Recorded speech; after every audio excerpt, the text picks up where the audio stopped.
This is the story of old Friar Simon. It's truly a frightful story from an age long gone by, but so horrific, that in fact it was never written down, for people feared that the curse of Friar Simon would haunt them to the end of their days if they dared to put it to pen. So it was only told by old crones, whispered by their hissing voices, to children that had behaved so badly that they had to be punished in a way they would remember all their lives. And so it did. Children that heard the story would never get to sleep ever after, even as they grew up and became adults, without images from this loathsome story creeping up in their mind, keeping them awake, prompting them to invoke the name of Jesus Christ, to protect them. For nothing but the thought of the man who had died a gruesome death nailed to a cross, after being tortured, and then risen up from his grave, and inspired by a ghost, was powerful enough to drive away the evil that emanated from the story of old Friar Simon, and saturated the darkness of each night. Nothing is known of old Friar Simon's early years, and the story only tells us that prior to him devoting his life to Jesus and serving God, he was an executioner for a powerful but cruel king, in the city of Garth, inland of the heathens. Simon would never wear a mask when he conducted his business. Why would an executioner wear a mask, he would ask. Everybody knew who he was anyhow. When he reached the age of 50, he had, with his shiny sharp axe, severed no fewer than 200 heads from their bodies, of people sentenced to death by the cruel king, and it was accepted by all, that not even the greatest of warriors in the land, had ended the lives of more people than Simon. It was also rumored that Simon kept in his home mementos from each execution he had performed. Thought to be a piece of blood-stained cloth from the collars of the shirts of the people he had beheaded. What those few who knew kept as a secret, was that Simon would every now and then also keep the heads he had just chopped of. But what became of them after Simon had claimed them, no one was the wiser. Then one night Simon had a dream, and in his dream, he saw himself sitting naked in a cave by a small fire. Outside raged a massive snowstorm, and he struggled to keep warm by wrapping around himself a wet blanket. Not understanding why the blanket was wet, he saw himself examining it and then realizing it was a quilt made of all the blood-stained bits of cloths he had collected from his victims over the years. Thinking upon the dream when he woke up, he decided it was time to change his life. Being more than 50 years old, a ripe old age for the time he lived in, and having lived in the same community all his life, he figured he would have to leave the life he led and the people he knew altogether. He left the services of the king, sold his house, and came to this country, where he entered a friar's monastery and became a monk. There he gave all his earthly belongings to the poor, as he was called to live by the evangelical counsels, taking vows of poverty, chastity, and obedience in service to society, rather than through cloistered asceticism and devotion. One afternoon a young woman came staggering up the hill where the monastery stood, not far from the little village below. She was all covered in boils and obviously very ill. The friars took her in and tried to tend to her ugly puss-oozing wounds. 3 days later she died, and after 2 more days, every one of the friars except Simon lay dead. For some reason, he proved to be immune to this terrible plague that would become known as the Black Death.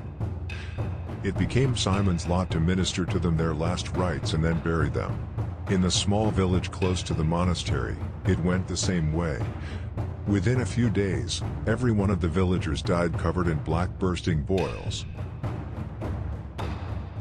Old Friar Simon buried them all, but not all of their bodies, for some he beheaded, and carried their heads up to the monastery, where he soon had gathered a huge pile of them. When he felt certain that everyone was dead and buried, he loaded all the heads onto a wagon and chose the largest shire horse he could find to pull it. Then he started his long journey to the capital, which was located in the far end of the country. There he meant to meet the man he had befriended a long time ago, a man who had made the journey to Garth, specifically to meet Simon, the executioner of the king. This man, whose name was Christopher Plank, had made of Simon a strange request. He wanted to buy the most deformed and ugliest head Simon would come across in his profession. It was to this man Simon had previously sent all the heads he had appropriated through the years. What Mr. Plank wanted with the heads he did not inquire about, nor did he really care, for Mr. Plank would always reward every parcel he sent with a few crowns, as the couriers returned. Old Friar Simon's aim now was to bring Mr. Plank an abundance of the most grotesque heads he had ever seen, all disfigured by the symptoms of the Great Plague.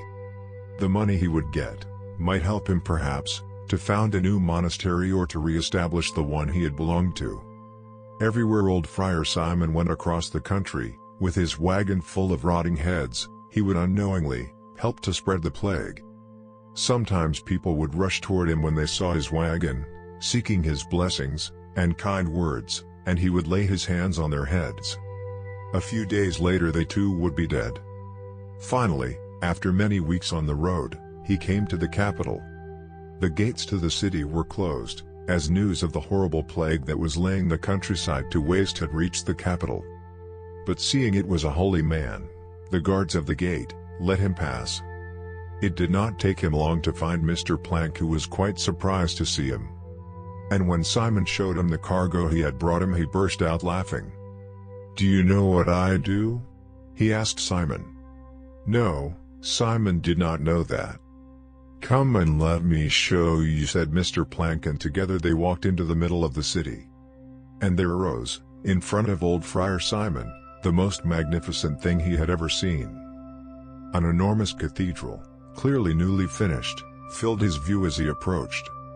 "This is what I do," said Mr. Plank. "I build this house for God.